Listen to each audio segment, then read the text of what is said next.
"Take the pretty one," her father offered the Duke, but he looked at the rejected sister in the shadows. The Duke was supposed to marry her sister. Instead, he turned his gaze to her, the rejected one standing in the shadows. What did he see in the invisible sister that everyone else missed? Hello, lovely. If you're enjoying this historic romantic tale, I'd be so grateful for a like or a subscribe. It helps me bring you more stories of love, longing, and history. And if you're up for it, tell me in the comments where you're watching from. I read every note, and it always brings a smile to my face. Chapter 1. The Invisible Daughter. The afternoon light slanted through the library windows in pale golden streams, illuminating dancing motes of dust that drifted like tiny spirits through the still air. Lady Eleanor Harrington sat curled in the worn leather chair by the eastern window, her favorite perch in all of Harrington Hall, with John Locke, an essay concerning human understanding, open in her lap. The pages were soft beneath her fingers, edges rounded from years of handling. The leather binding cracked but comfortable in her hands, like an old friend's embrace.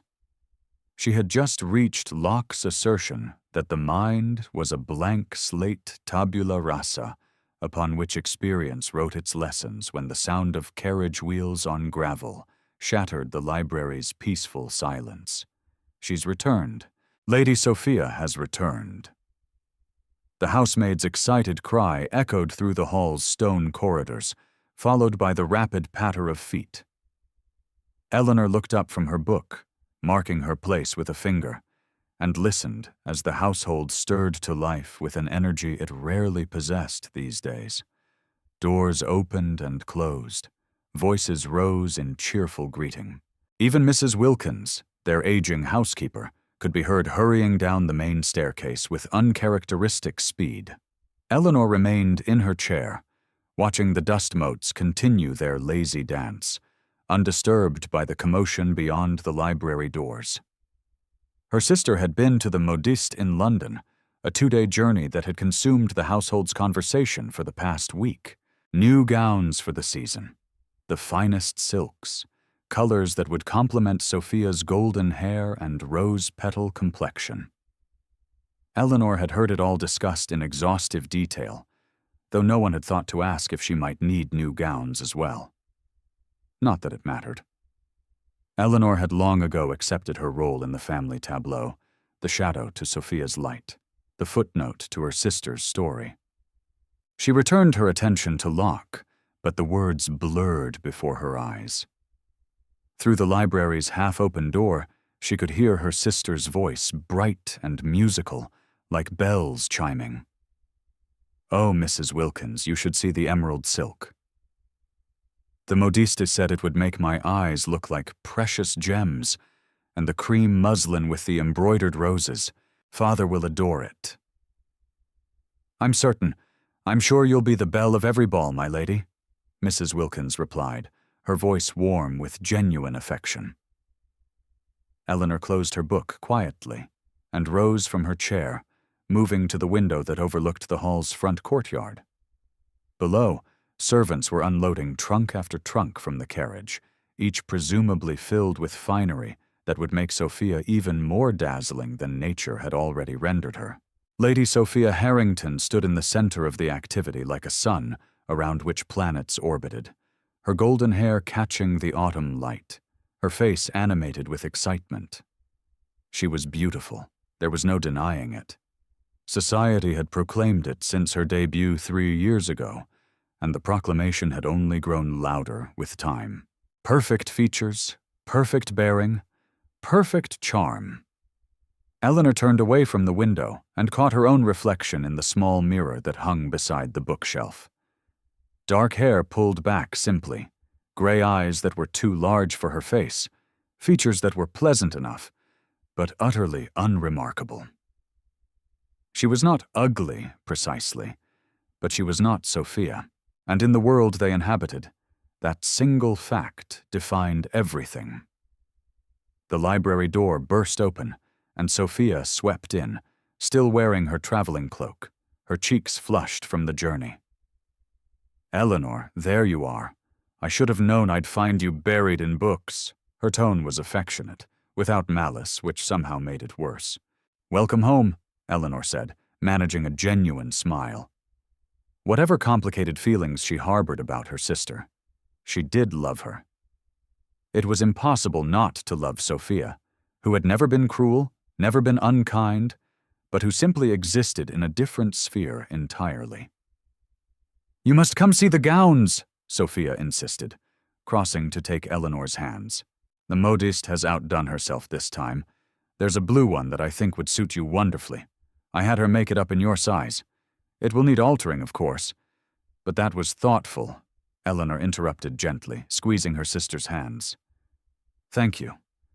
Sophia's expression flickered with something guilt, perhaps, or pity, but it passed quickly, replaced by her usual bright enthusiasm. Come then, I want your opinion on how I should wear my hair for the season's first balls. Eleanor followed her sister from the library, leaving Locke behind on the chair. The hall's corridors, which had seemed so peaceful moments ago, now thrummed with energy centered entirely on Sophia's return. They passed two maids carrying hat boxes, both of whom curtsied to Sophia and looked straight through Eleanor, as though she were merely part of the wallpaper. She was used to it. The late afternoon found Eleanor in the small parlor adjacent to her father's study, ostensibly reading, but actually seeking the quiet warmth of the fire. The early autumn chill had crept into the hall's bones, and funds for extra coal were scarce, though no one spoke of such things openly.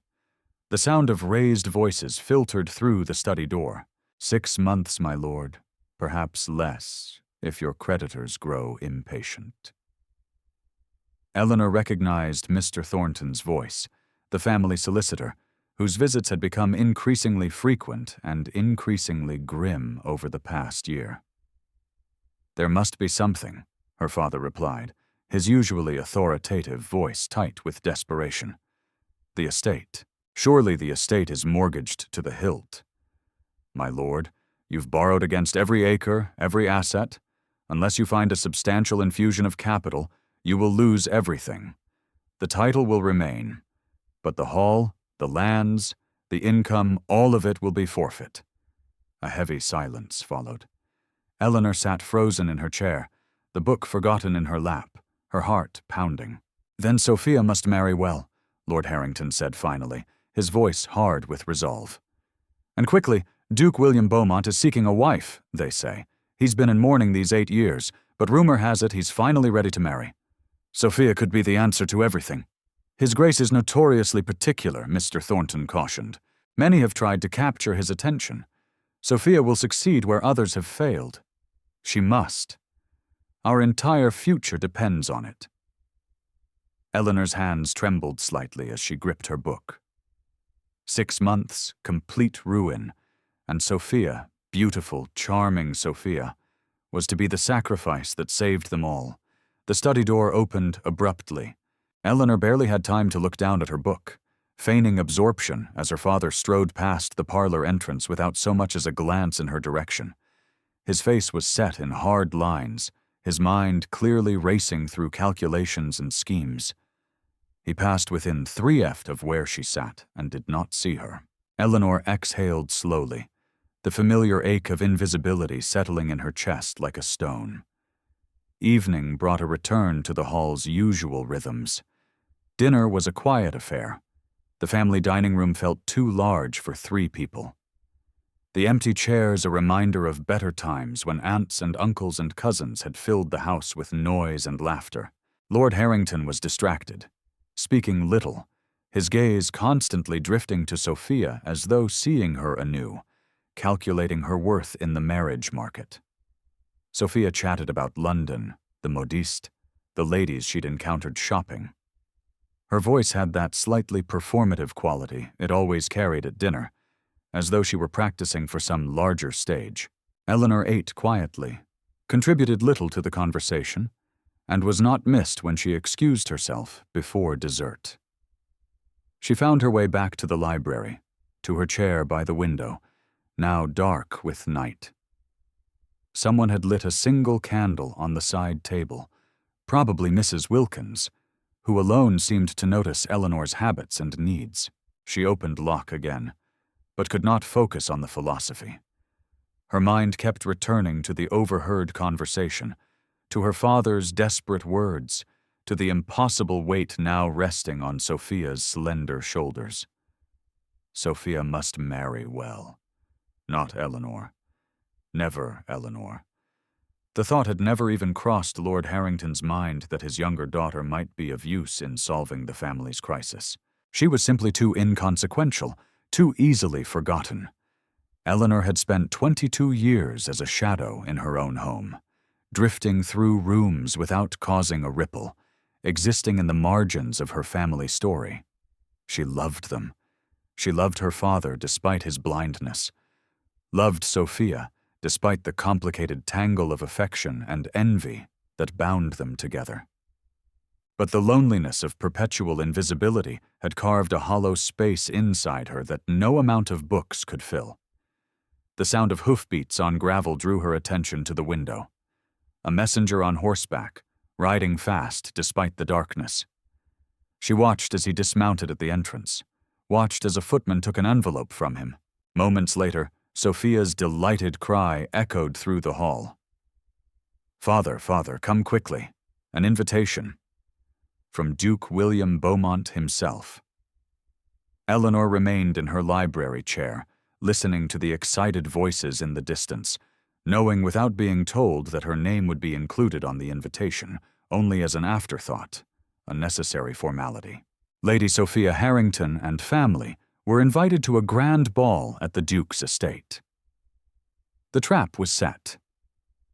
The game had begun, and Eleanor, as always, would watch from the shadows while her sister stepped into the light.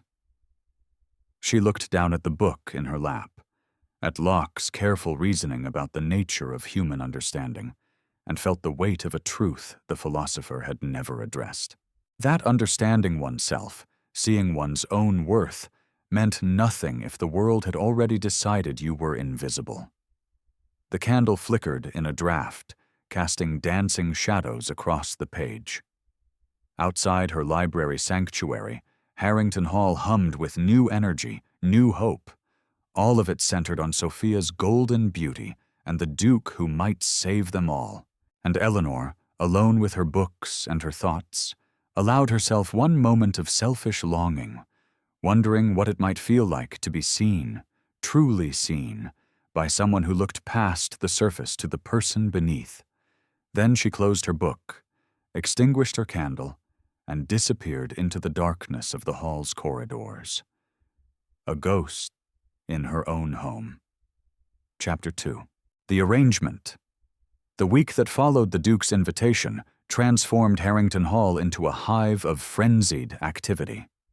Seamstresses arrived at dawn and worked by candlelight into the evening, their needles flashing as they adjusted hems and took in seams, the scent of lavender sachets mixed with the sharper smell of new fabric. And everywhere Eleanor turned, she encountered bolts of silk, scattered pins, and harried servants rushing from room to room. All of it centered on Sophia. The morning room had been converted into a fitting chamber, where Sophia stood on a raised platform like a statue being sculpted. Turning this way and that, as Madame Laurent, the modiste, fussed over the drape of emerald silk. "The neckline must be perfect, my lady," Madame Laurent muttered through a mouthful of pins.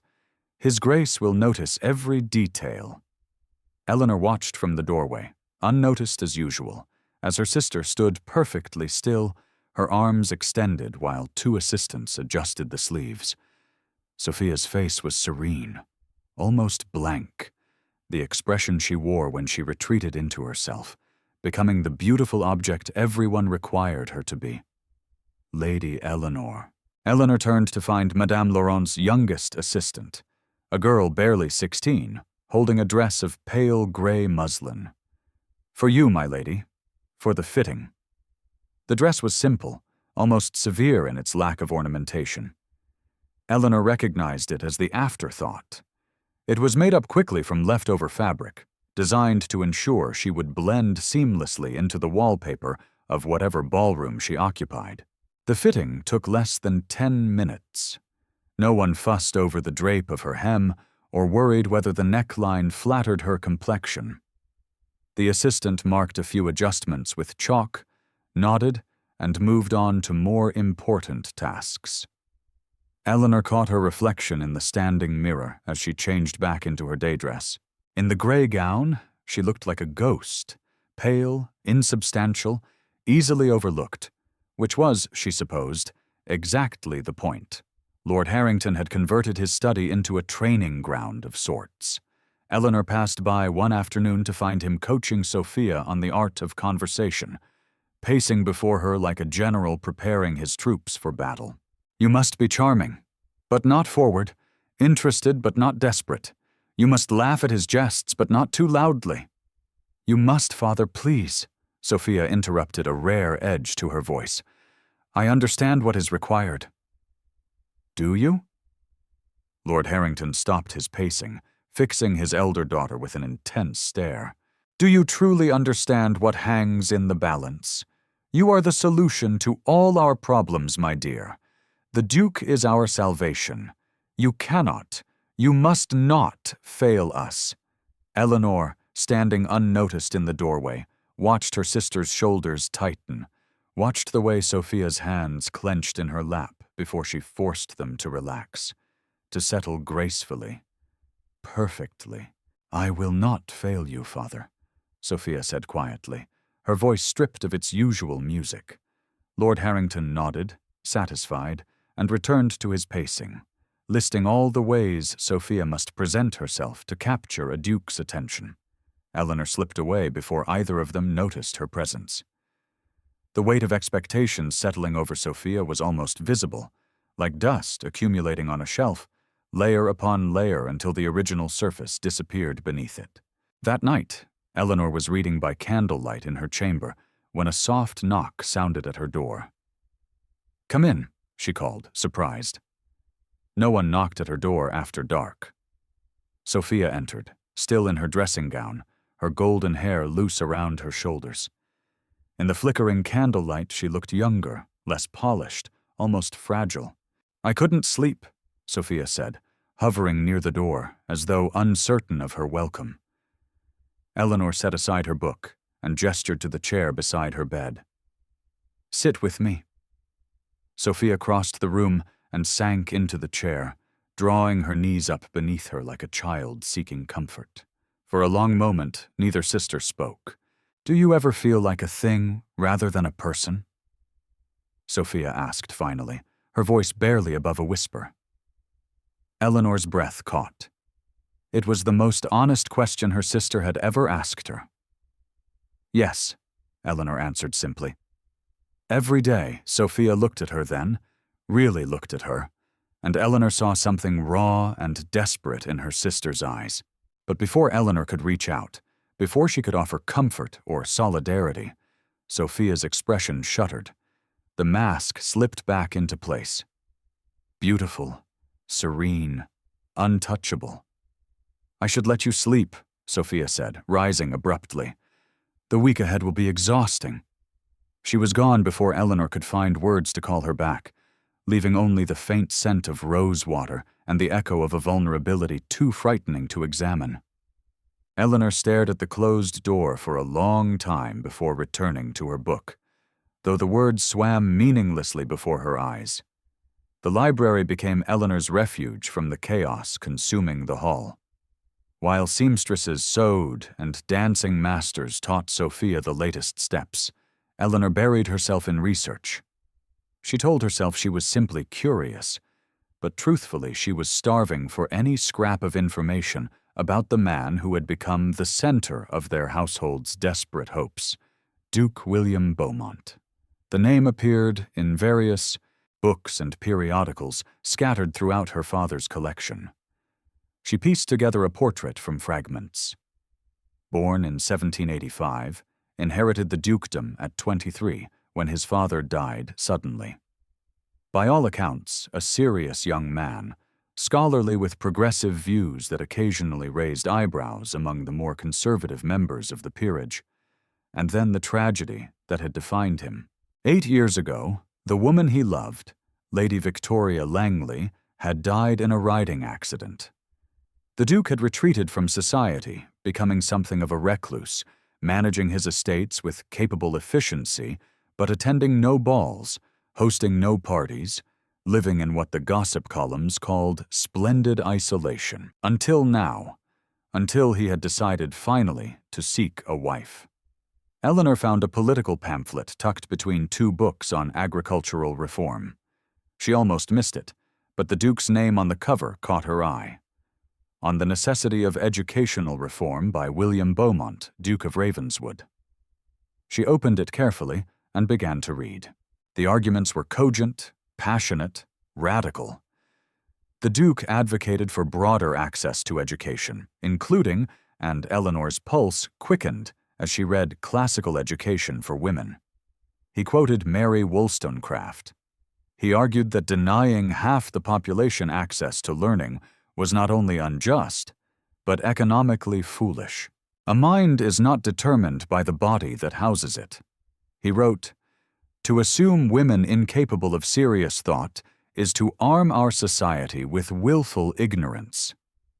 Eleanor read the pamphlet 3 times, committing whole passages to memory.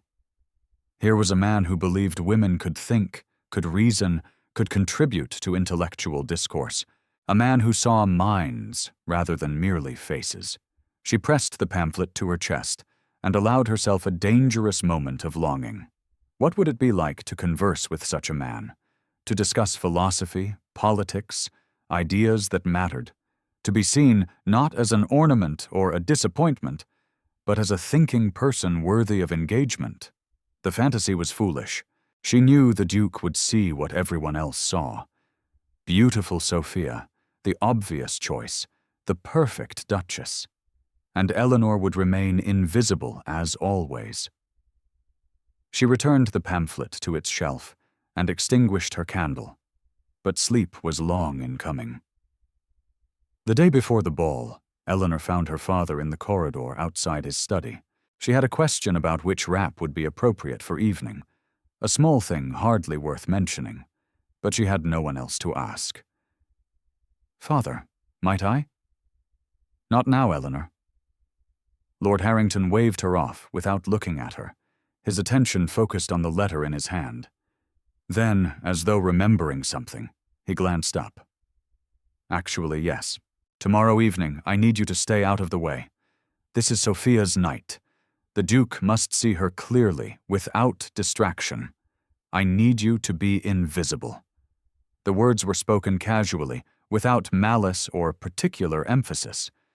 He had already turned away before they finished leaving his mouth, disappearing into his study and closing the door. Eleanor stood frozen in the corridor, her father's words echoing in her mind. "I need you to be invisible." It was nothing she hadn't heard before in 1,000 small ways. But the casual cruelty of it, the unthinking dismissal cut deeper than it should have.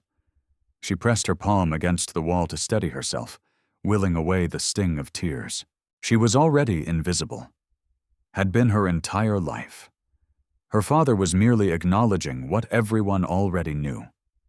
The evening before the ball, Eleanor helped Sophia prepare for bed, brushing out her sister's golden hair in long, practiced strokes. Sophia sat before her vanity mirror, watching their reflections, one radiant, one ordinary. The contrast between them impossible to ignore. "You're quiet tonight," Sophia observed. "Tired," Eleanor lied. The candlelight caught in Sophia's hair, turning each strand to spun gold. She was breathtaking, Eleanor thought. Any man would be fortunate to win her. The Duke would take one look at this vision of beauty, and the matter would be settled. "Will you help me dress tomorrow?" Sophia asked. "I find I'm rather nervous." "Of course," Eleanor said, managing a smile. "You'll be magnificent. The Duke won't be able to look away." Sophia's reflection smiled, but her eyes remained troubled. "And what if that's all he sees? The surface? What if there's nothing beneath it that interests him? Eleanor paused mid-stroke, surprised by the question. But before she could formulate an answer, Sophia shook her head, banishing the moment of vulnerability. Never mind foolish thoughts before a ball. Help me with these pins. Eleanor helped her sister prepare for bed, sorted her jewelry for the following evening, and wished her pleasant dreams.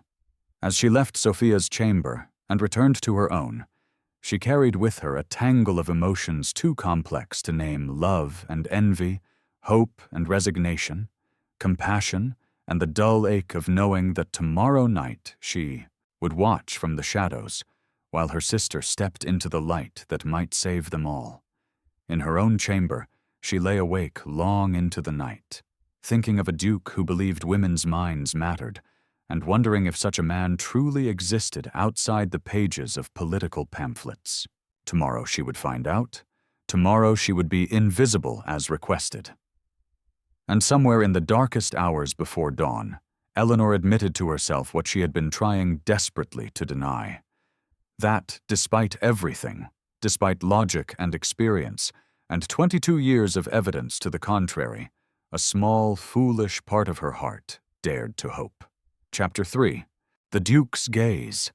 The Duke's estate emerged from the twilight like something from a fairy story, all golden windows and elegant proportions, its classical facade illuminated by hundreds of torches that lined the sweeping drive.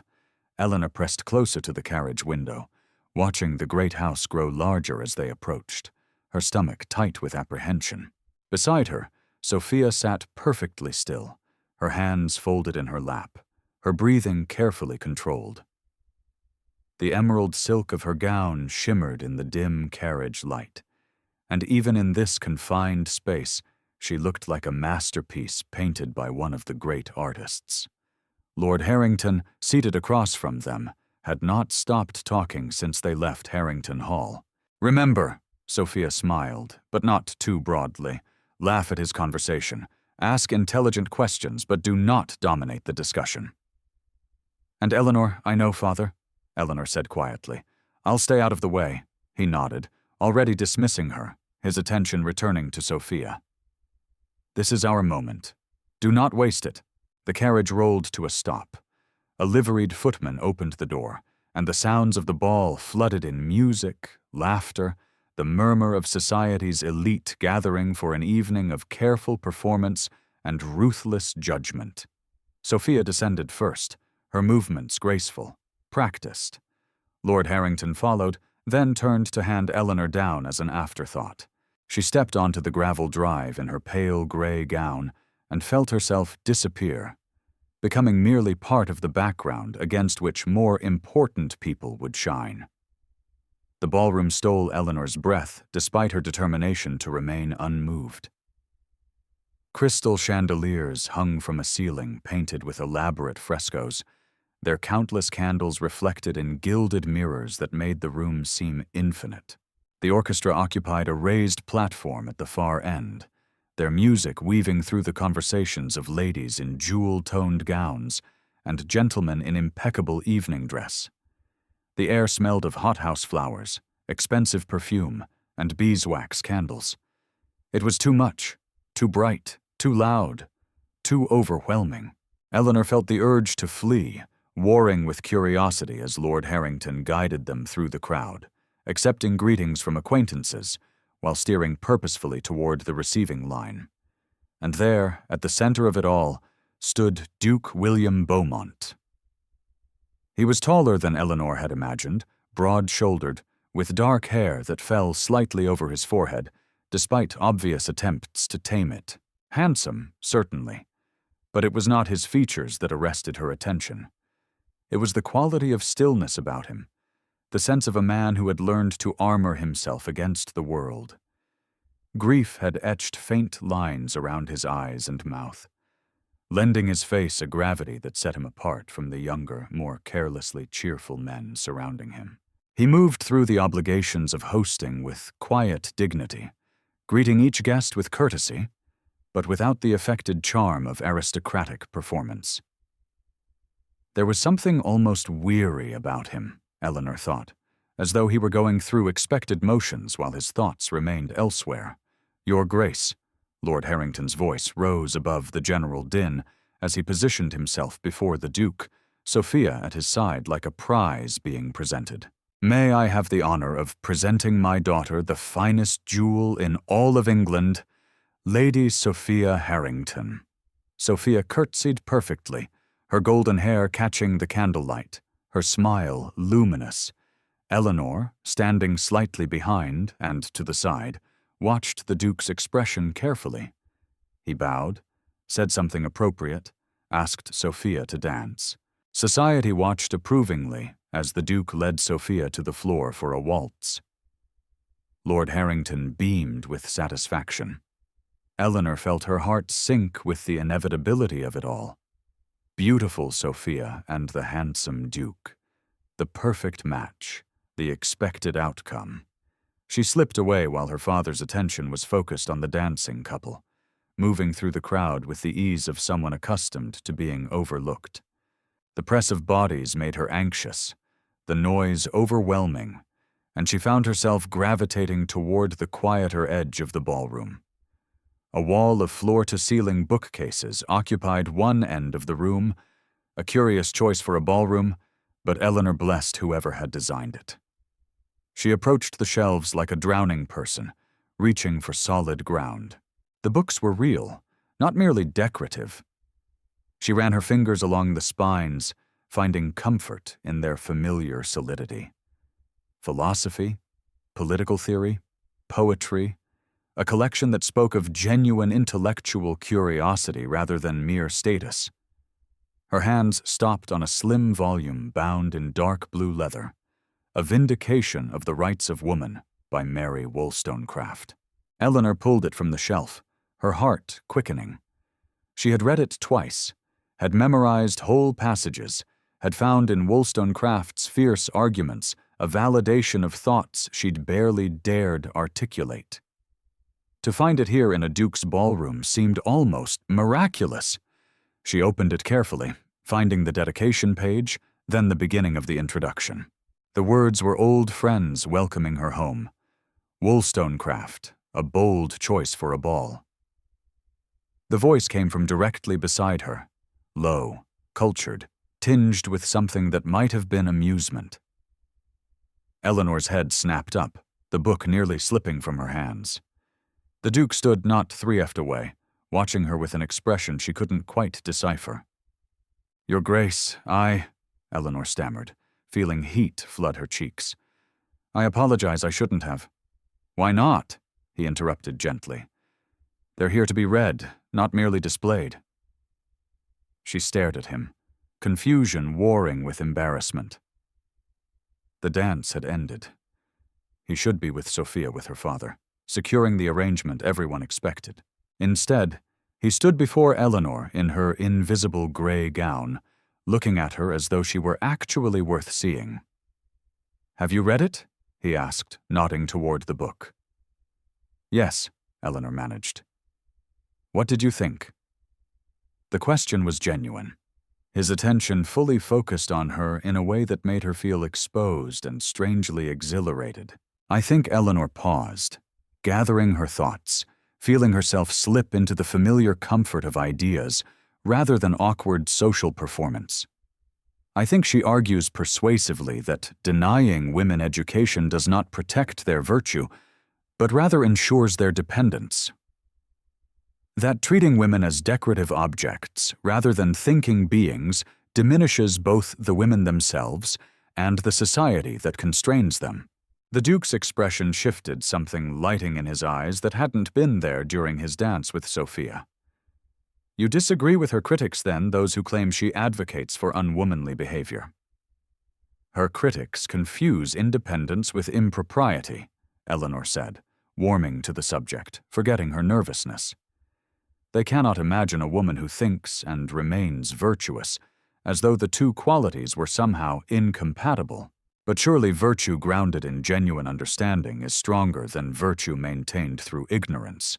For the first time since she'd observed him that evening, the Duke smiled, not the polite expression he'd worn while greeting guests, but something genuine, reaching his eyes and softening the grief-carved lines of his face.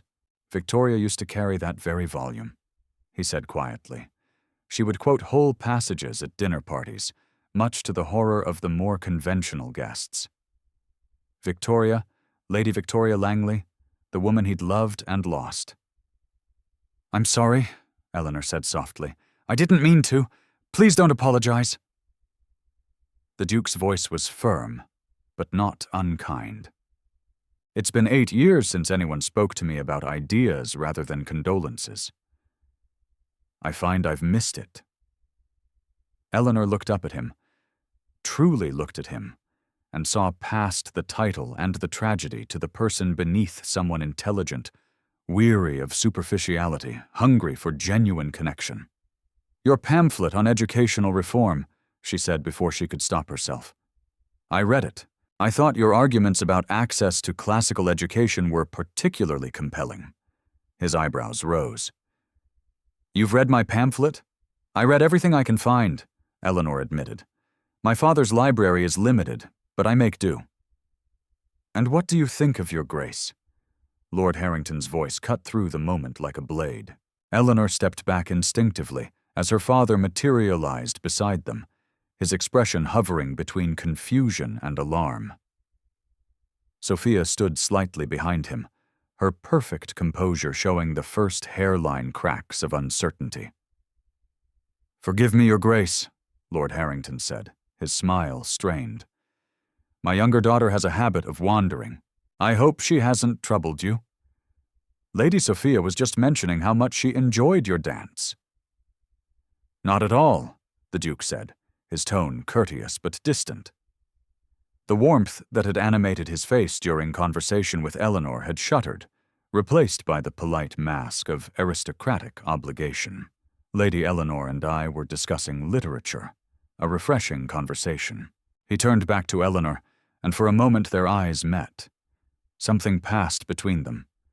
Recognition, perhaps, or possibility, or the beginning of understanding. "I hope we might continue our discussion another time, Lady Eleanor," he said quietly. Then he bowed, acknowledged Sophia and Lord Harrington with appropriate courtesy, and moved away to greet other guests, leaving Eleanor standing breathless and confused beside the bookcase.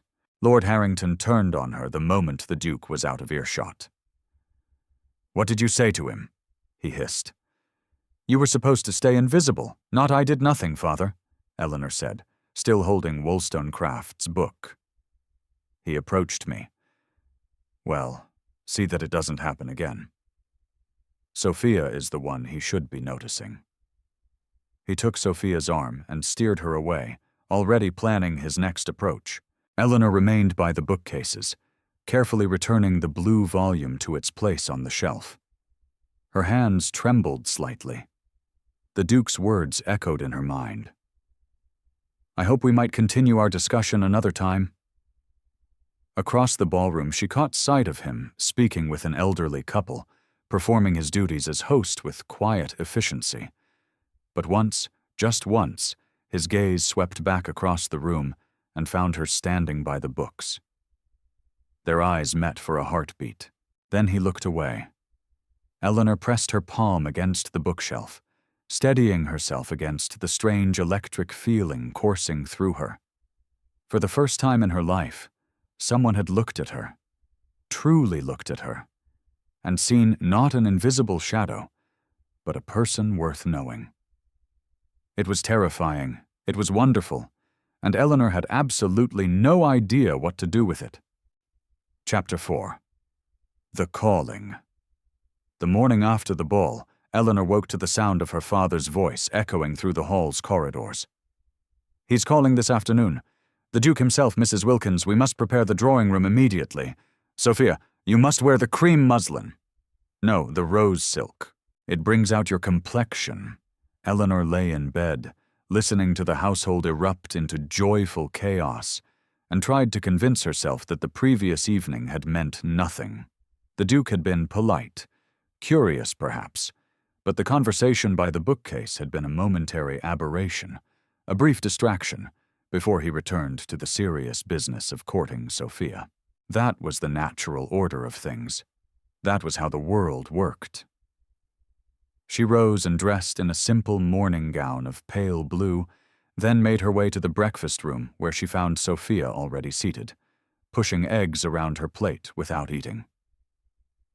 "Congratulations," Eleanor said quietly, taking her seat. "Father seems certain the Duke is coming to declare himself. Arsenios." Sophia looked up, her expression unreadable. "Does he?" Before Eleanor could respond, Lord Harrington swept into the room, already dressed for receiving callers despite the early hour. "Sophia, you must eat something. You look pale, Eleanor." He paused, seeming to notice her for the first time. "Yes, well, you may join us in the drawing room when the Duke arrives. It would be odd if you weren't present." How generous, Eleanor thought, but kept the bitterness from her face. The Duke arrived precisely at 3 Corks, as proper calling hours dictated. Eleanor sat in the corner of the drawing room, a book open in her lap that she wasn't reading, while Sophia occupied the place of honor on the sofa nearest the fireplace. Lord Harrington hovered near the door, barely containing his excitement. When the Duke entered, he carried a bouquet of late-season roses, their petals just beginning to fade at the edges. He presented them to Sophia with appropriate courtesy, inquired after her health, commented on the pleasant weather. All perfectly correct, all utterly distant. Then his gaze found Eleanor in her corner. "Lady Eleanor," he said, crossing to where she sat. "What are you reading?" She held up the book, a volume of Voltaire's philosophical essays that she'd discovered in her father's library. "Ambitious reading for an afternoon," the Duke observed, and she could have sworn she saw amusement in his eyes. "I find Voltaire's arguments about tolerance particularly relevant," Eleanor said before she could stop herself, "though I disagree with some of his conclusions about natural philosophy." "Do you?" The Duke settled into the chair beside her corner, his attention entirely focused on her response. "In what way?" And just like that, they were deep in conversation about empiricism and rationalism, about the limits of human reason, about whether true knowledge could exist independent of experience. Across the room, Sophia sat with the roses in her lap, watching. Lord Harrington frowned, uncertain how to redirect the Duke's attention without appearing rude.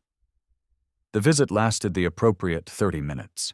When the Duke took his leave, he bowed to Sophia, thanked Lord Harrington for his hospitality, and told Eleanor he looked forward to continuing their discussion. The moment his carriage disappeared down the drive, Lord Harrington turned on Sophia. "You must engage him more, ask him questions, show interest in his conversation." "I tried, Father," Sophia said quietly. "He was speaking with Eleanor. Then you must speak louder, be more charming." Eleanor left the room before she could hear more. Her book clutched against her chest, her mind spinning with confusion. The pattern repeated itself over the following 2 weeks. The Duke called every 3 days, always during proper hours, always with appropriate gifts, flowers, a book of poetry, a collection of botanical prints.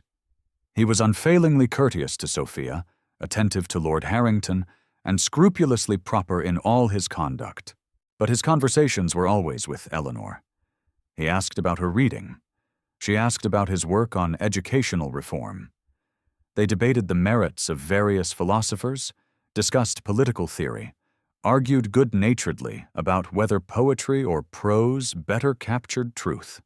Time disappeared when they spoke, the rest of the room fading until there was only the exchange of ideas, the thrill of being genuinely understood. Eleanor began to anticipate his visits with a mixture of excitement and dread. Each conversation made the next separation more difficult. Each thoughtful question, each moment of intellectual connection carved deeper into her carefully guarded heart. Sophia grew quieter with each visit, her perfect composure showing cracks like fine porcelain under pressure. She performed her role flawlessly, smiled at the right moments, offered tea with graceful hands, never showed anger or resentment. But Eleanor saw the tightness around her sister's eyes, the way her shoulders tensed when the Duke turned his attention away from her.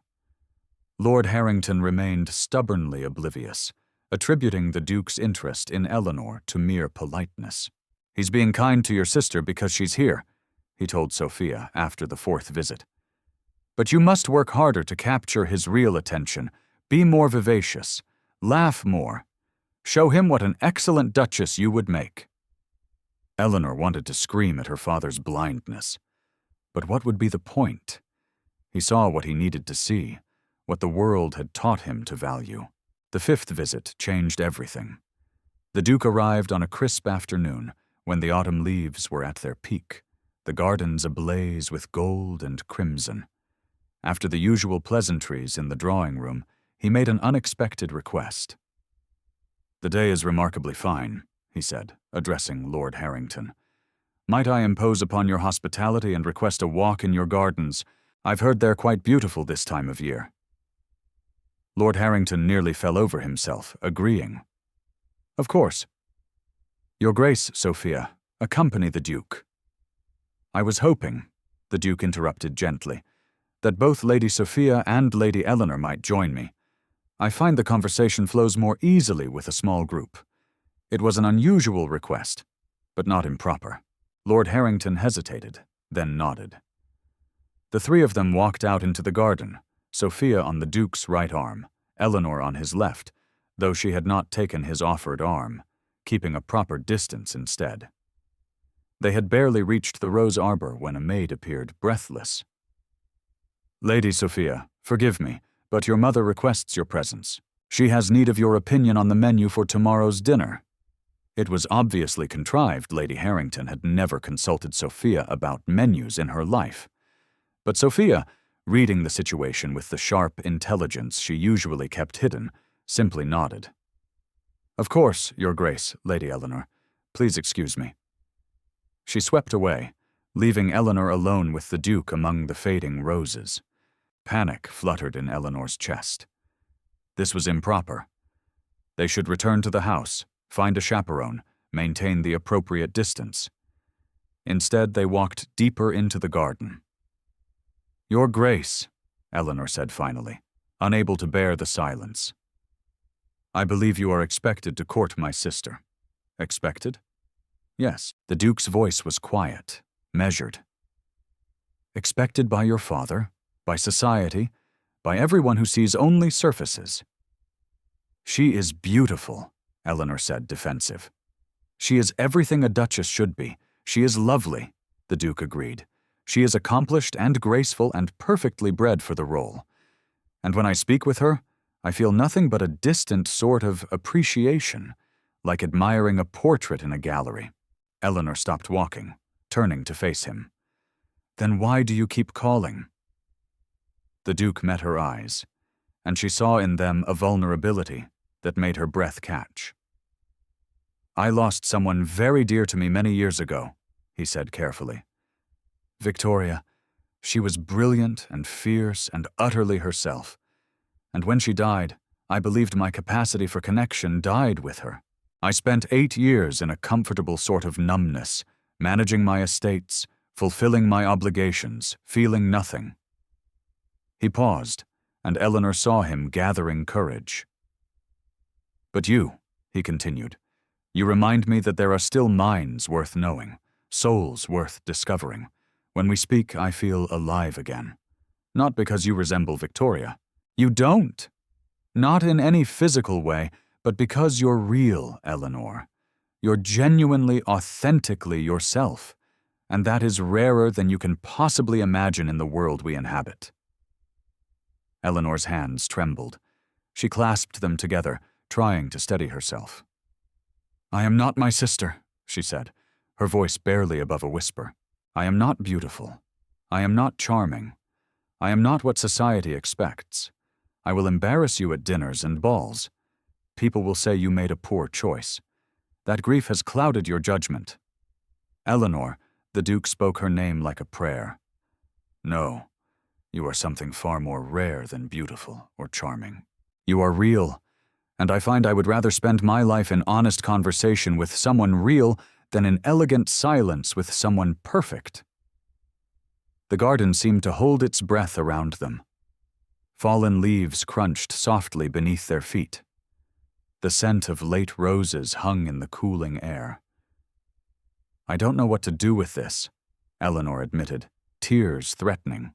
"I don't know how to want something this much without being terrified of losing it."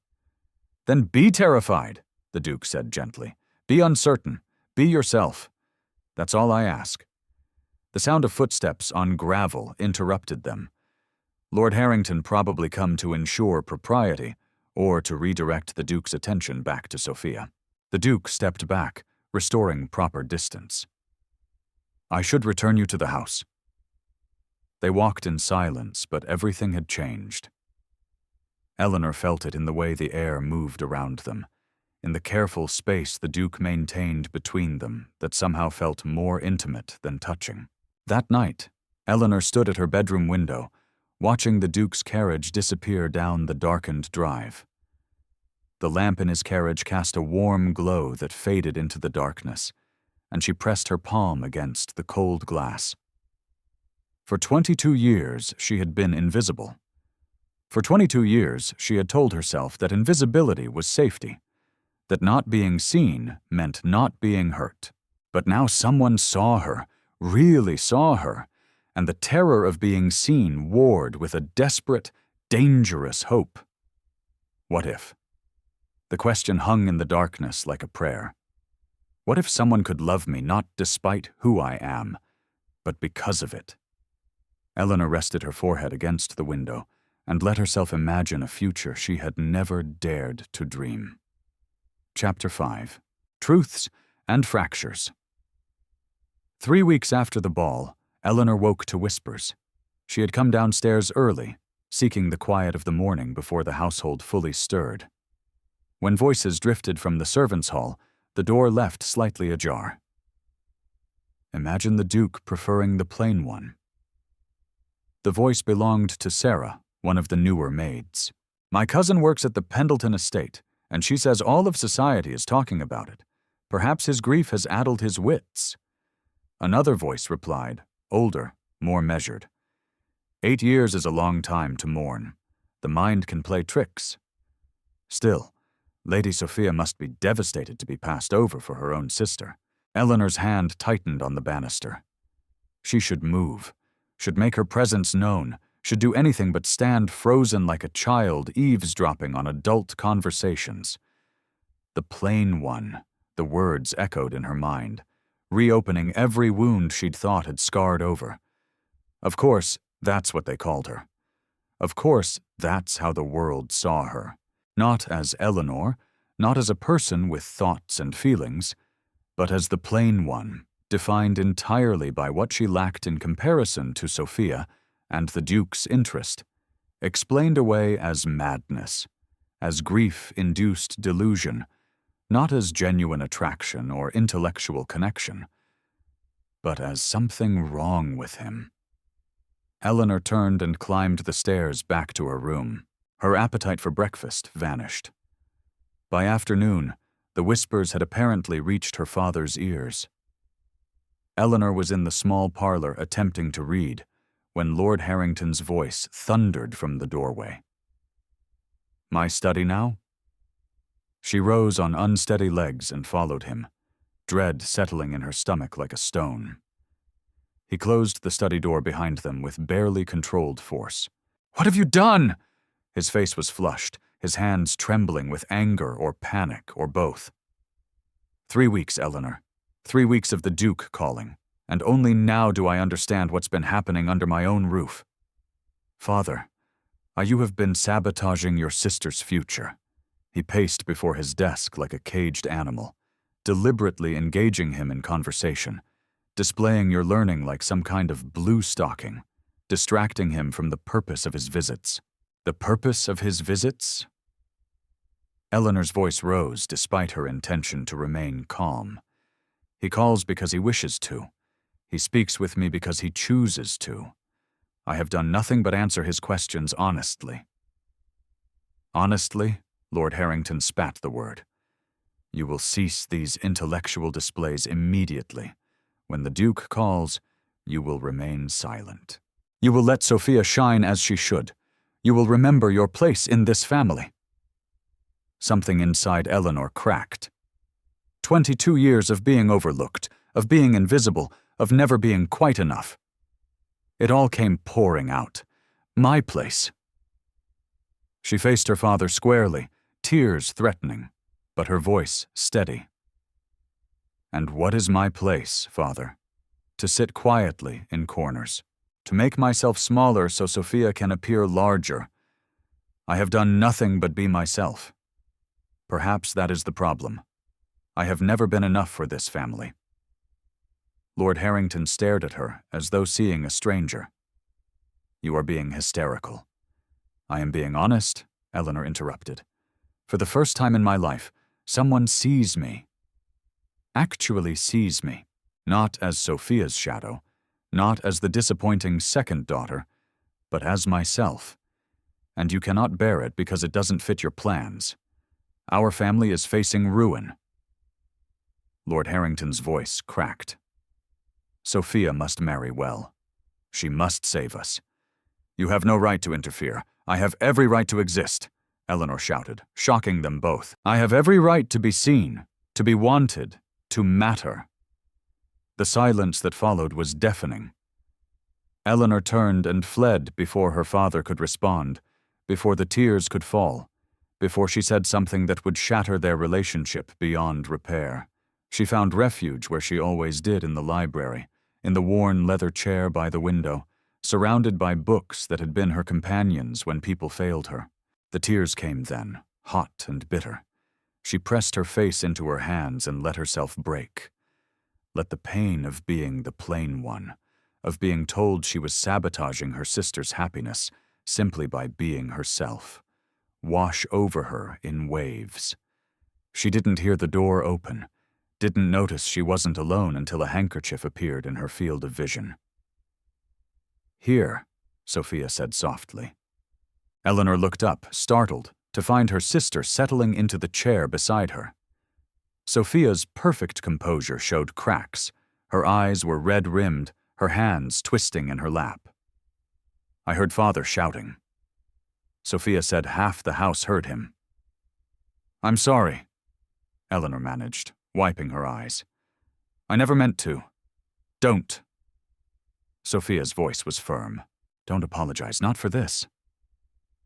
They sat in silence for a long moment, the afternoon light slanting through the dusty windows, illuminating the space between them. "I have been jealous of you, Eleanor," Sophia said finally, her voice barely above a whisper. Eleanor stared at her sister. "Of me? You who have everything," Sophia laughed, but it was a broken sound. "Everything. I have been a thing, Eleanor. A beautiful thing, carefully maintained and displayed, but a thing nonetheless. You have always been free to be yourself, to read what you choose, to think what you wish, to exist without the weight of everyone's expectations crushing you." "Free," Eleanor echoed. "I have been invisible." Yes, Sophia said, meeting her eyes. "But invisible means unseen. I have been seen constantly, but never truly known. Do you understand the difference?" Eleanor saw tears tracking down her sister's perfect face, the first genuine emotion she'd witnessed from Sophia in years. 3 years ago, Sophia continued, her voice shaking, "I fell desperately in love with Captain James Whittaker. He was the second son of a baronet, respectable, but with no title, no fortune. When Father discovered our attachment, he forbade it immediately. James left for India, and she pressed the handkerchief to her eyes. I have been dying slowly ever since. Every ball, every suitor, every performance of being the perfect daughter. It's been a kind of living death." "Sophia," Eleanor breathed, reaching for her sister's hand. "The Duke should choose you," Sophia said fiercely. "You make each other come alive. I see it when you speak together. The way you both lean forward, the way the rest of the room disappears. I see the way he looks at you, Eleanor, and I wish." Her voice broke. "I only wish someone would look at me that way. Not at my face, not at what I represent, but at me. Eleanor squeezed her sister's hand, understanding flooding through her. They had both been trapped, one by beauty, one by its absence, one admired but unknown, one unseen but free to think. I'm terrified, Eleanor confessed. What if I'm not enough? What if this is a fantasy that will shatter the moment he truly knows me? Sophia turned to face her fully, gripping both of Eleanor's hands. What if it's real, and you let fear steal it from you? What if you finally have the chance to be seen and known and loved, and you run from it because you've been taught you don't deserve it? The words hit Eleanor like a physical blow. How many years had she told herself she didn't deserve to be seen? How deeply had she internalized the message that she was less than? Received a letter last week, Sophia said, her voice softening. From James. He's returning to England in 2 months. He never married. He says he never stopped loving me. Eleanor's breath caught. What will you do? I don't know yet, Sophia admitted. Father will be furious. But watching you with the Duke, watching you find the courage to be yourself despite everything, it's made me wonder if perhaps I deserve that too. The sisters embraced then, clinging to each other, finding in shared pain and shared hope a connection that had eluded them their entire lives. Sophia's tears soaked into Eleanor's shoulder, and Eleanor's into Sophia's. And for the first time, they were not the beautiful one and the plain one, not rivals for attention or favor, but simply two women trying to find their way in a world that wanted to define them. When they finally pulled apart, Sophia wiped her eyes and managed a watery smile. What will you do? She asked. Eleanor thought of the Duke, of their conversations, of the way he looked at her as though she mattered. She thought of her father's anger, society's judgment, all the voices telling her she wasn't enough. And she made her decision. I will not hide any more, she said, her voice steady despite her fear. And I will be honest with him about everything. The Duke deserves to know the truth about our family's financial situation, about Father's desperation, about all of it. If his interest in me is real, it should survive honesty. Sophia nodded. And if Father tries to stop you, then I will finally stop being invisible by choice, Eleanor said. I have spent 22 years making myself small to fit into spaces that were never meant for me. No more. They sat together as the afternoon light faded. Two sisters who had finally seen each other clearly, finding strength in solidarity. Outside the library, the household continued its anxious preparations. Lord Harrington, no doubt plotting how to salvage Sophia's prospects. But in the quiet sanctuary of books and dusty light, Eleanor and Sophia made their own plans. Plans that had nothing to do with what society expected, and everything to do with what they deserved. For the first time in her life, Eleanor felt the weight of invisibility lifting. It was terrifying. It was exhilarating. And she was finally ready. Chapter 6. The Offering and the Debt. The invitation arrived on thick cream paper sealed with the Duke's crest in burgundy wax. Lord Harrington read it 3 times before his hands stopped trembling. The Duke of Ravenswood requests the pleasure of the Harrington family's company for tea at Ravenswood Hall. This is it, he said, his voice tight with barely suppressed hope. A formal invitation to his estate. He means to make an offer. Eleanor, standing by the window with a book she wasn't reading, felt her stomach clench. She had resolved to tell the Duke the truth about their family's circumstances, but the weight of that decision pressed on her chest like a physical thing. Sophia, seated at her embroidery, met Eleanor's eyes across the room. In that glance passed understanding, encouragement, and something that looked like pride. We must make an excellent impression, Lord Harrington continued, already planning. Sophia, the lavender silk. Eleanor, he paused. seeming to truly look at her for the first time in days. "Wear something appropriate." Eleanor nodded, her throat too tight for words. Ravenswood Hall in daylight was even more magnificent than it had been on the night of the ball. The autumn sun gilded the classical facade, and the formal gardens stretched in geometric perfection toward distant woods ablaze with color. They were received in a drawing room that spoke of wealth deployed with taste rather than ostentation. Wedgwood blue walls, furniture upholstered in cream damask, paintings that were genuine masterpieces rather than mere decoration. A tea service of delicate porcelain waited on a low table, and through the tall windows, the gardens beckoned.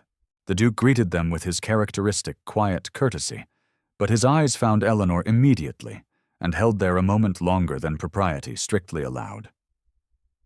"Thank you for accepting my invitation," he said, gesturing for them to be seated.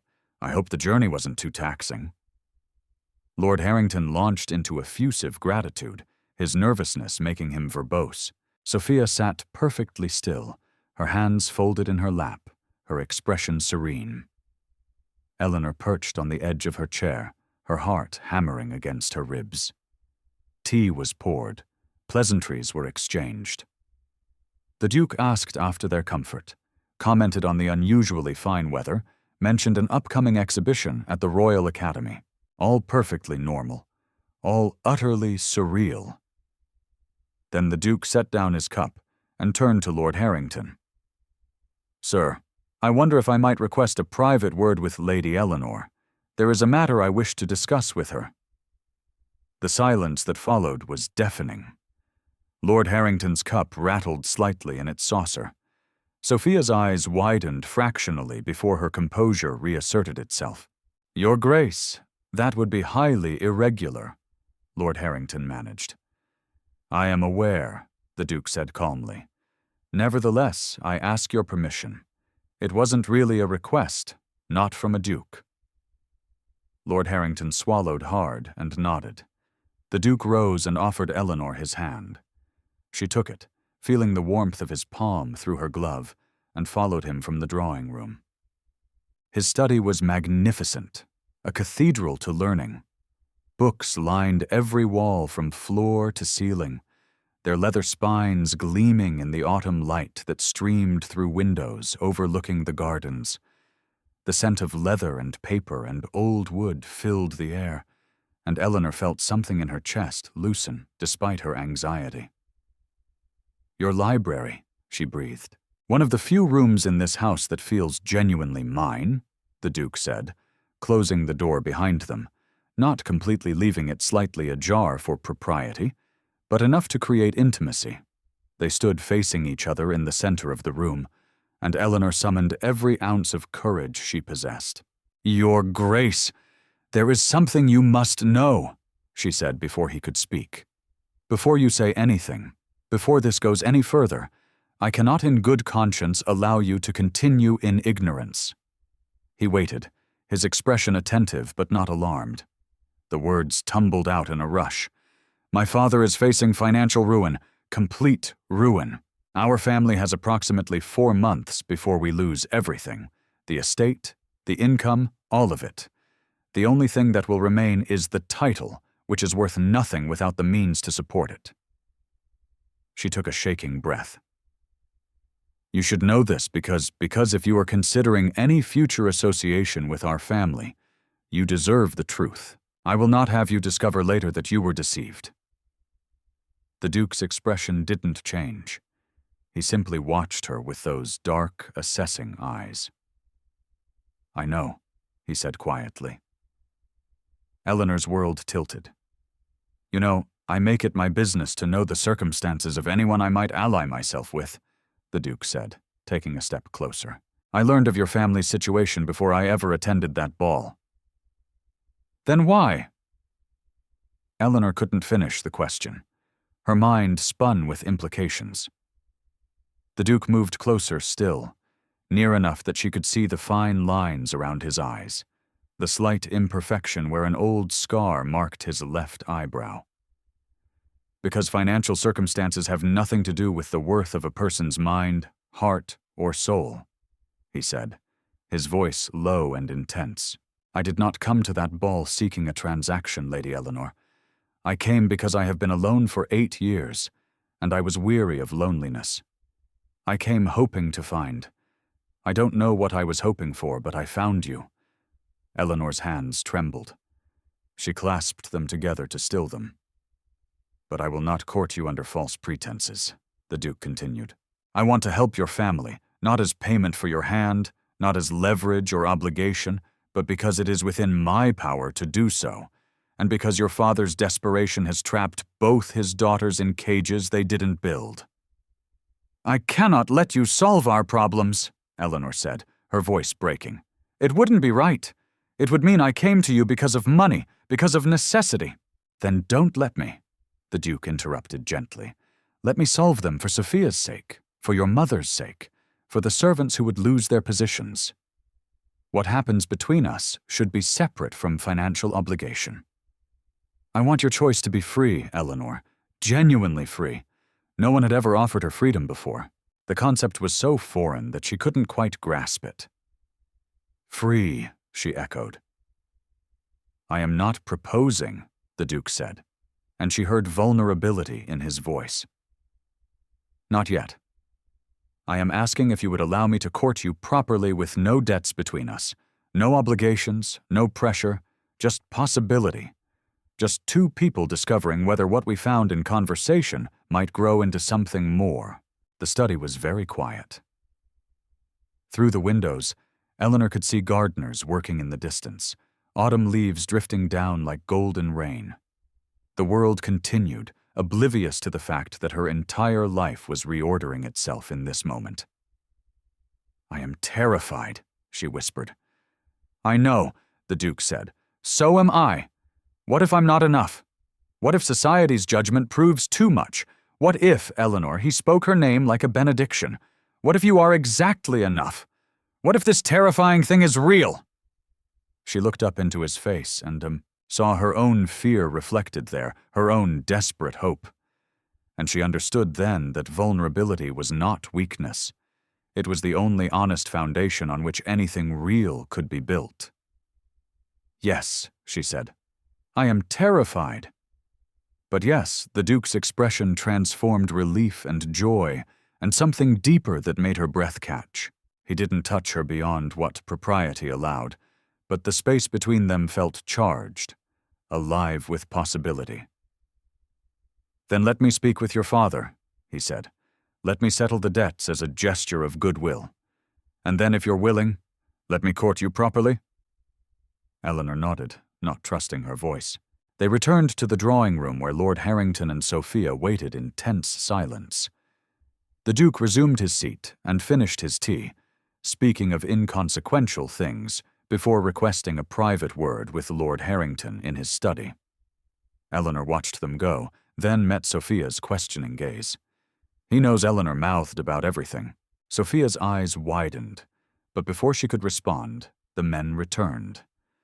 Lord Harrington's face was pale, his expression stunned. We should take our leave, he said, his voice unsteady. Your grace, your generosity is, I cannot adequately express. The Duke bowed. I am pleased to be of service. As they prepared to depart, the Duke caught Eleanor's hand briefly. A touch so fleeting it might have been accidental, but his eyes held hers. I will call on Thursday, he said quietly, if that would be acceptable. Yes, Eleanor managed. That would be acceptable. The carriage ride home passed in near silence. Lord Harrington stared out the window, his mind clearly racing. Sophia held Eleanor's hand, squeezing gently. That evening, as Eleanor prepared for bed, she heard footsteps in the corridor outside her room. They paused at her door. She waited, holding her breath, but no knock came. After a long moment, the footsteps retreated. Lord Harrington had stood outside his younger daughter's door, the daughter he had overlooked and dismissed, the daughter who had accomplished what his perfect daughter could not. and found himself unable to speak, unable to apologize, unable to acknowledge, unable to reconcile the Eleanor he had always ignored with the Eleanor who had captured a duke's genuine affection. His reckoning was not yet complete. But in her room, Eleanor stood at the window, looking out at the star-scattered sky, and felt the weight of invisibility finally completely lifting. She was seen. She was chosen. She was free! And the terror of it was matched only by the exhilarating, breathtaking joy. Chapter 7. Society's Judgment. The news spread through London society like ink bleeding through paper, unstoppable, staining everything it touched. The Duke of Ravenswood is courting the younger Harrington sister. Not the beautiful one, the plain one. Eleanor first heard the whispers during a fitting at the Modiste, where Madame Laurent's assistants spoke in voices they thought were too low to carry. Imagine choosing her over Lady Sophia. Perhaps grief truly has damaged his faculties? She pretended not to hear, standing perfectly still while pins were adjusted, her face carefully blank, but each word was a needle, finding its mark. By the time Lady Pendleton's garden party arrived 3 days later, the gossip had reached a fever pitch. Eleanor had considered feigning illness to avoid attending, but Sophia had taken her hand that morning and said simply, "We face them together." So Eleanor dressed in a gown of soft blue, not gray this time, not invisible, and went to face society's judgment. The Pendleton estate gardens were magnificent in the autumn afternoon, all golden light and precisely manicured hedges. Ladies in their finest gowns clustered like exotic birds beneath silk canopies, while gentlemen stood in groups discussing politics and horses. Servants circulated with champagne and delicate pastries. It should have been beautiful. Instead, it felt like stepping into an arena. The whispers started the moment Eleanor and Sophia descended from their carriage. Not even whispers, really. Conversations held at volumes clearly meant to be overheard. The plain sister has snared him somehow. A woman in peacock blue said to her companion, her voice carrying across the lawn. Perhaps she used some art. Women have ways, you know. I heard the Duke's judgment must be impaired by grief. Another replied, 8 years of mourning would disorder anyone's mind. Eleanor felt each word like a physical blow, but she kept her chin high, her hand steady on Sophia's arm. They moved through the garden, accepting greetings that ranged from genuinely warm to coldly perfunctory, navigating a social battlefield where every smile might conceal a blade. Then, Lady Pendleton materialized before them. She was a formidable woman in her 60s, a society matriarch whose approval or disapproval could make or break a debutante's season. Her steel-gray gown matched her eyes, and her expression combined pity with something sharper. "Lady Eleanor," she said, her voice honey-sweet and venomous. "Might I have a word? It wasn't really a request." Sophia's hand tightened on Eleanor's arm, but Eleanor gently extracted herself and followed Lady Pendleton to a slightly more private corner of the garden. "My dear," Lady Pendleton began, her tone suggesting she was bestowing great wisdom, "I feel it is my duty to speak plainly to you. This attachment between yourself and the Duke, it is quite unfortunate." "Unfortunate?" Eleanor repeated, her voice carefully neutral. "You must know you are quite out of your depth," Lady Pendleton continued, her eyes cold despite her sympathetic expression.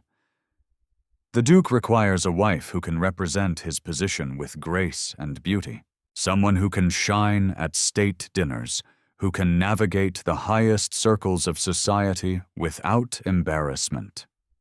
Surely, you see, you are not suited to such a role." The words were delivered with surgical precision, designed to cut through whatever fragile confidence Eleanor had built. And they worked.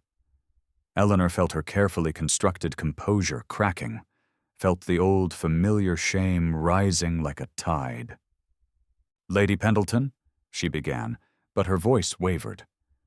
My sister, Sophia said, appearing at Eleanor's side like an avenging angel, possesses more grace in her smallest gesture than most women achieve in a lifetime. The Duke's judgment is impeccable. It is society's that I question. The pronouncement rang across the garden. Conversation stuttered to a halt. Heads turned. Lady Pendleton's expression froze in shock. Lady Sophia, surely you cannot. I can and I do, Sophia said, her voice carrying the authority of someone who had spent her life as society's darling and no longer cared to maintain that position. My sister has been overlooked her entire life by people too shallow to see past surfaces. If the Duke is wise enough to recognize her worth, then he is a better judge of character than anyone present. She turned to Eleanor, whose eyes were swimming with tears. Come, the air here has grown stale. They walked away together, leaving Lady Pendleton speechless and society buzzing with this new development. But Eleanor made it only to the edge of the garden, to a secluded path lined with late blooming roses. Before she broke, I cannot do this, she gasped, pressing her hands to her face. Sophia, they are right. I am not beautiful enough, not polished enough. I will embarrass him. I will be a liability. He should choose someone else. Eleanor, the Duke's voice cut through her spiral. She looked up to find him standing a few feet away, his expression concerned, intense. Sophia, reading the situation with her usual acuity, melted away down the path, leaving them alone in the sheltering shade of the rose arbor. What has happened? The Duke asked, closing the distance between them. They are saying terrible things, Eleanor said, her voice breaking. That you are mad, that I have trapped you somehow, that I am completely unsuited to be your wife. Look at me, Eleanor.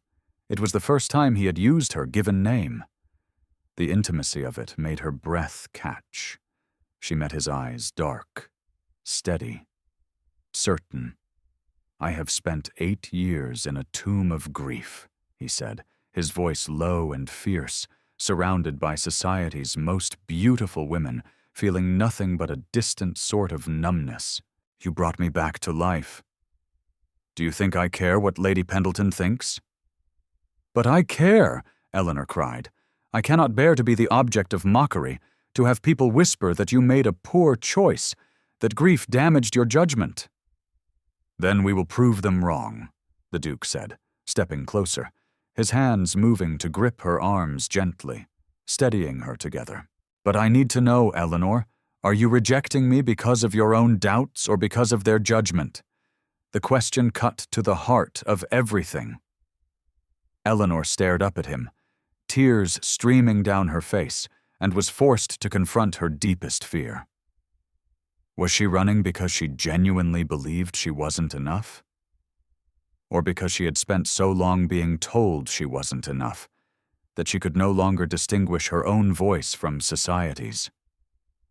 I am afraid, she whispered. I am afraid I will wake up and discover this was a dream. That I am still invisible, still overlooked, still the disappointing daughter who never quite measured up. I am afraid that one day you will look at me and see what everyone else sees, the plain one, the forgettable one, and wonder what you were thinking. The Duke's expression softened. One hand moved from her arm to cup her face, his thumb brushing away tears. You have never been invisible to me, he said.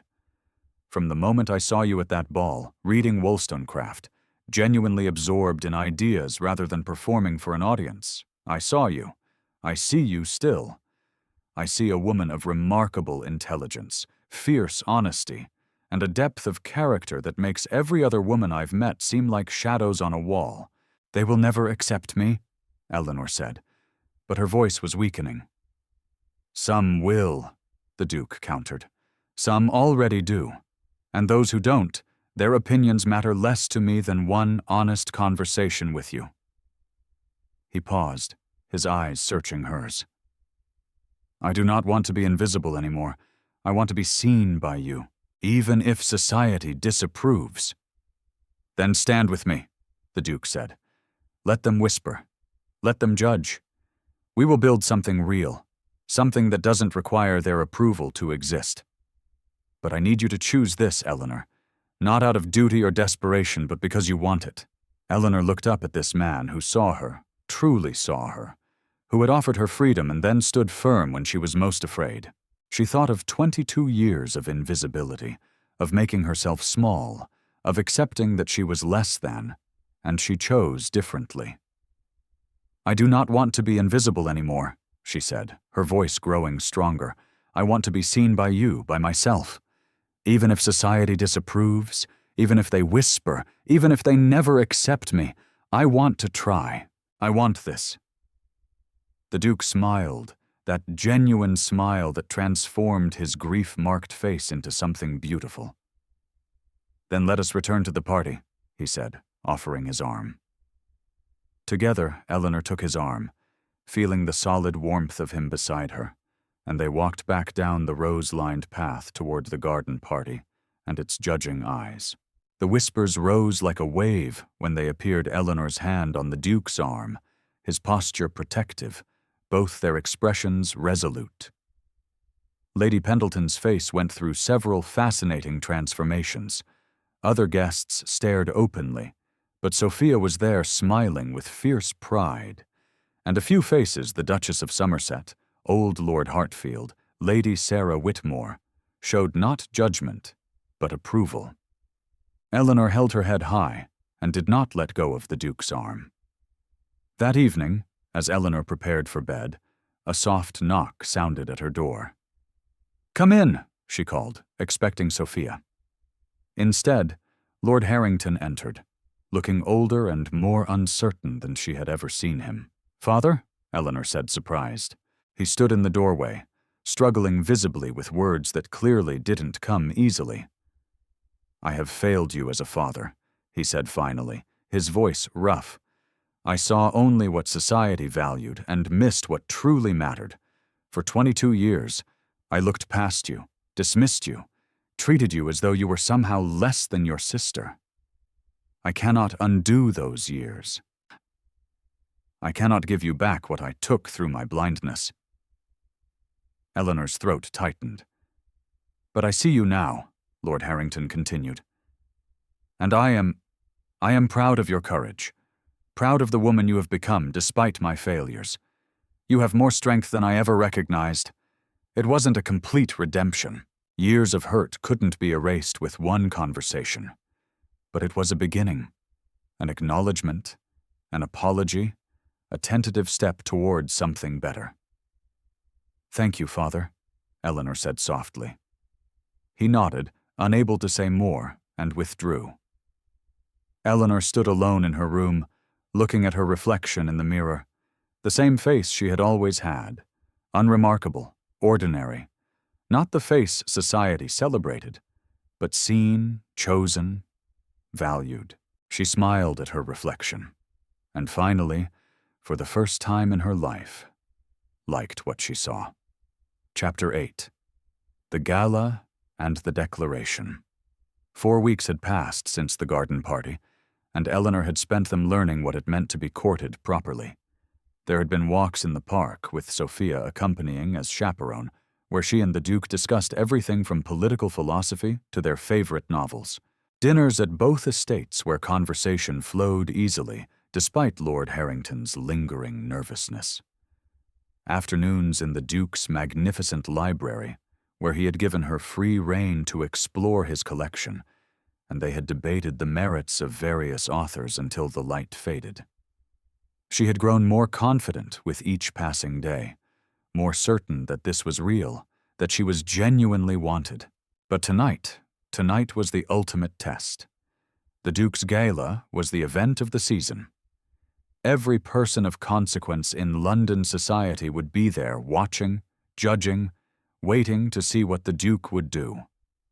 Eleanor stood before her mirror as Sophia fastened the last button on her gown, deep sapphire silk that they had chosen together, elegant and understated, honoring Eleanor's own style rather than trying to compete with conventional beauty.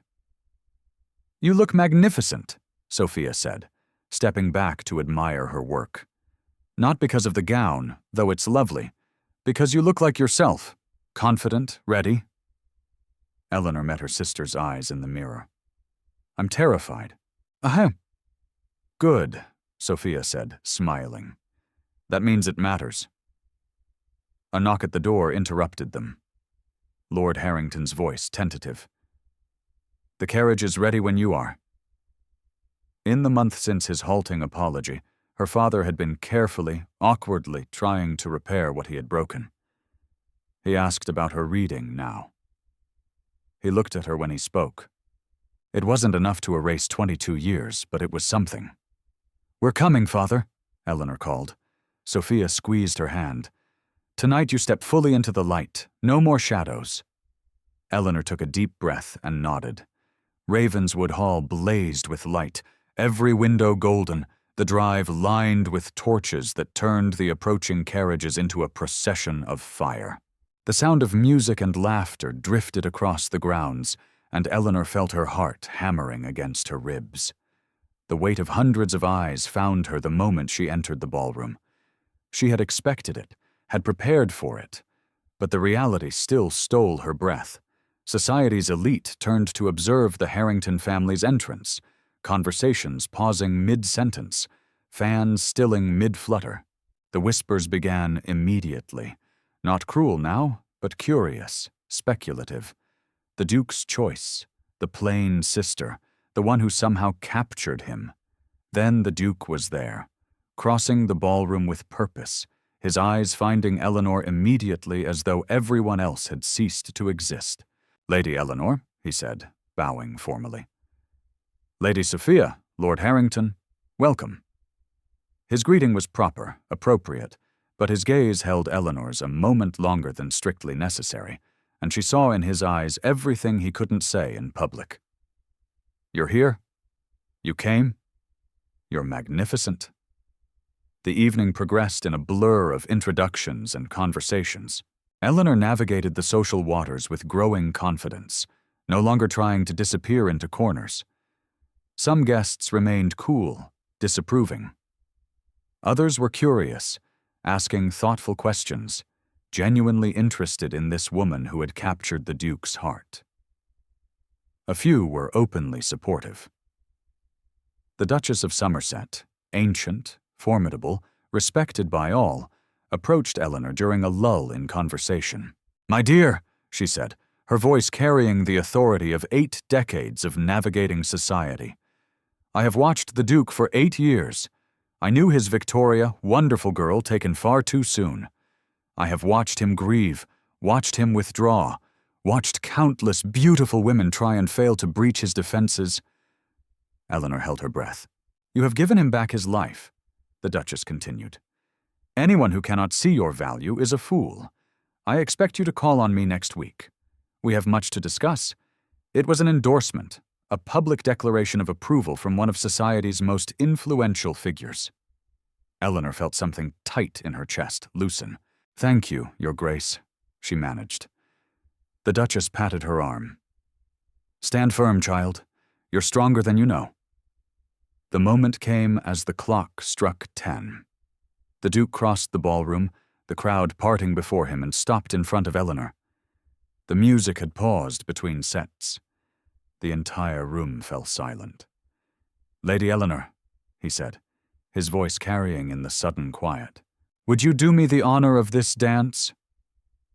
It was the question everyone had been waiting for. Eleanor's hand trembled slightly as she placed it in his. Yes, she said clearly, I would be honored. The orchestra began a waltz, something sweeping and romantic that filled the ballroom with sound. But as the Duke led Eleanor onto the floor, as his hand settled at her waist and hers on his shoulder, the music faded to background noise. The world narrowed to just the two of them. They moved together, turning in perfect synchronization, and Eleanor forgot to be nervous, forgot the watching eyes, forgot everything except the man before her.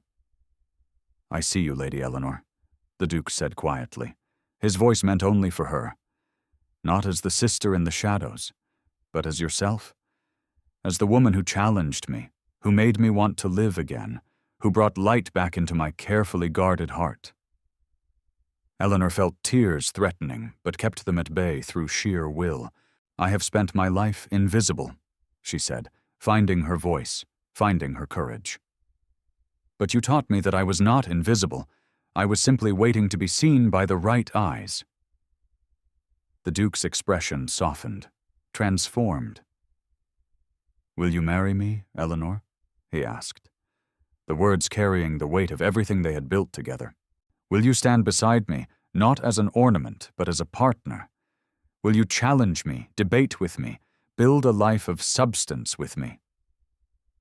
The ballroom seemed to hold its breath. Eleanor looked up at this man who saw her, truly saw her, who had offered her not just love, but freedom, partnership, genuine equality. "Yes," she said, her voice clear and certain, no longer afraid. "I choose myself, and I choose you." The Duke smiled that genuine transformative smile and produced a ring from his pocket, simple, elegant, with a sapphire the exact color of her gown set in delicate gold. He slipped it onto her finger as they continued to dance, and the ballroom erupted. Applause thundered through the space, even from those who had disapproved, even from those who had whispered cruel things, because the Duke's happiness was undeniable. Eleanor's courage was evident, and love, when it was this real, was impossible to dismiss. They finished the dance as an engaged couple, and Eleanor felt like she was floating. Then, as the music ended, and they stepped apart, a commotion rippled through the crowd near the entrance. A man stood there, tall, sun-bronzed, dressed in traveling clothes that spoke of hasty arrival. His eyes swept the ballroom and locked immediately on one person, Sophia. Captain James Whittaker had come home. Eleanor watched her sister's face transform, every carefully maintained mask shattering to reveal pure, overwhelming joy. Sophia moved across the ballroom like a woman in a dream, and the captain met her halfway, taking her hands, saying something Eleanor couldn't hear, but could read in every line of his body. "I never stopped loving you." The Duke leaned close to Eleanor. "I tracked him down 3 weeks ago," he whispered, sent a letter explaining the situation. "He was already booking passage home when my letter arrived. He'd been planning to return for months, gathering the courage to win her back." Eleanor looked up at her fiancé with wonder. "You did this?" "Every love story deserves a chance," he said simply. Across the room, Lord Harrington watched both his daughters, one newly engaged to a duke, one reunited with her lost love, and Eleanor saw understanding finally dawn on his face, the cost of his blindness, the years wasted trying to force his daughters into shapes that didn't fit them, the happiness he had nearly destroyed through narrow vision. He met Eleanor's eyes across the ballroom and nodded. Not forgiveness earned, but acknowledgement given. The gala continued, but now 2 love stories were blooming amid the music and champagne and society's fascinated whispers. Later, when the crowd had thinned slightly and the initial excitement had settled, Eleanor and the Duke slipped away to the terrace. The autumn night was crisp and clear. Stars scattered across the sky like diamonds. The gardens stretched before them in geometric beauty, and the sounds of the gala drifted through the open doors behind them. Distant, unimportant. "I was so afraid," Eleanor said quietly, looking out over the grounds. "Afraid I wasn't enough. Afraid this was all a dream that would shatter." The Duke took her hand, his thumb brushing over the sapphire ring. "You were always enough. You simply needed to believe it yourself." Eleanor turned to face him. This man who had seen her when she was invisible, who had valued her mind as much as any other quality, who had offered her partnership instead of ownership. "I believe it now," she said. Finally, they stood together in the starlight, hand in hand, the future stretching before them like an unwritten book. Inside, Sophia danced with her captain. Lord Harrington wrestled with his conscience, and society revised its opinions with the fickleness of those who follow rather than lead. But out here, in the quiet darkness, Eleanor Harrington, soon to be Eleanor Beaumont, Duchess of Ravenswood, stood in the light at last, no longer invisible, no longer afraid, finally, beautifully, completely herself. And it was enough. It was more than enough. It was everything. And so, dear listeners, Eleanor Harrington stepped out of the shadows and into a love that saw her true worth. Sometimes the greatest love stories aren't about being chosen despite our flaws. They're about being cherished because of our authentic selves. If this story touched your heart, please show your support by hitting that like button. It helps more people discover these tales of hope and unexpected romance. Subscribe to Lyra's Romance Stories and ring the notification bell so you never miss our next journey into love, courage, and happy endings. What did you think of Eleanor and the Duke's story? Have you ever felt invisible only to be truly seen by someone special? Share your thoughts in the comments below. I read every single one, and I love hearing how these stories resonate with you. And if you're craving more historical romance with strong heroines who refuse to be defined by society's expectations, check out the story in the card above. You'll love it. Until our next story, remember, you are not invisible. You are simply waiting to be seen by the right eyes, and when that moment comes, have the courage to step into the light. This is Lyra reminding you that true love sees the soul, not just the surface. Sweet dreams, and I'll see you in the next story.